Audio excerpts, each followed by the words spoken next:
اولا مبروك علينا الفوز اللي حققوا الاسود، وحظ موفق الماتش الجاي ضد كندا ان شاء الله. وحنا كمغاربه خاصنا نكونوا فخورين بهذا الانجاز، حيت راه انجاز كبير. غتنهضروا على بلجيكا وكنهضروا على كرواتيا اللي كانت هي وصيفه كاس العالم 2018 يعني في المرتبه الثانيه، وكنهضروا على بلجيكا اللي هي الثانيه عالميا وكانت هي الثالثه في كاس العالم ديال 2018. المهم راه انجازات مزيانه، وعقبال شي انجازات يكونوا في ارض الواقع من بعد ما يسالي كاس العالم. نبداو على بركه الله. بالنسبه للماتش في الاول كان غادي بريتم طايح، وبقى المنتخب البلجيكي كيدور علينا في كره حتى كانت في البوزيسيون 70% 30%. من بعد 30 دقيقه الاولى هما يتواجدوا المغاربه وزقوا قلبين عليهم القفه، وفي الميطه الثانيه خلاص راكم شفتوا اللي كاين. تبارك الله الدراري كاملين لعبوا مزيان وكل شيء دار جهدو، وكاين اللي دار حتى اخطاء، ولكن شي حوايج خاص اي واحد فينا يرد لهم البال باش يعرف دوك المجهودات اللي كيداروا في الخفاء وما كيشوفهم حتى واحد، ولا نقولوا ما كيردولهمش البال. وبالنسبه ليا هما اللي يقدروا يوصلوا الاسبوع على هذا المستوى هذا. قبل ما نهضروا عليهم ها واحد التحيه لوليد الركراكي اللي تبارك الله عليه قاري المجال ديالو،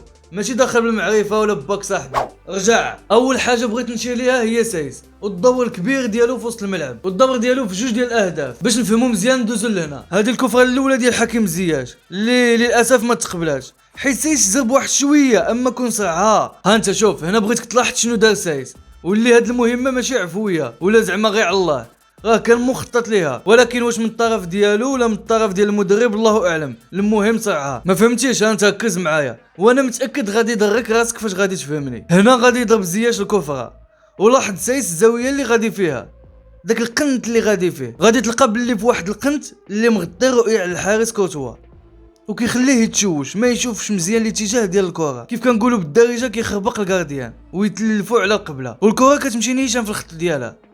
ما تيقتيش ياك؟ ايوا اجي تشوف الكفره الثانيه اللي ضربها الصابيري، غادي تلاحظ نفس الملاحظه اللي قلنا في الاول، غير هنايا الحمد لله سايس ما تسرعش وجابها لاصقه، حيت الغرض الكبير من هاد الدخله اللي كيدير هو يشوش الكارديان. وهنا كتبان النتيجه، الحارس داز الكره من تحته ونحلف عليها ما شافها، كان كيشوف غير راسو القرفاده ديال سايس. وثاني واحد اللي كيخدم في الخفاء وبزاف ديال الناس كينتقدوه اللي هو سفيان امرابط. كاين اللي كيقول لك ما كيدير والو، كاين اللي كيقول لك كيعطي باسات عوجين، وبزاف ديال الانتقادات. غادي نقول لك عندك الصح كيعطي شي مرات باسات عوجين، ولكن واش ما كيدير والو هذه ما غاديش نتفق معاك فيها. وغادي نقول لك وقف عند حدك، وقف عند حدك. راه كون ما كانش امرابط كنا راه خرجنا مع كرواتيا بشي 4 ولا 5 ديال البيوتا، ومع بلجيكا مع بشي 3 ولا 2. والله لا بصح معاك، حيت المهمه ديالو هي ميليو يعني ارتكاز، ما يخليش كره دوز. وراكم كتشوفوا الروح القتاليه ديالو، يعني كيف ما كنقول احنا شحال هادي الا داز بنادم ما دوزش كره، الا دازت كره ما يدوزش بنادم. المهمه ديالو دارها على اكمل وجه، هذه غنبقى نقولها ديما. المهم هذا غير فيديو قصير بغيت نوضح فيه غير الدور ديال سايس وامرابط اللي تلقاو شي انتقادات، اما تبارك الله الداري كانوا في المستوى كاملين. منير الصابيري زياش حكيمي وزيد وزيد وزيد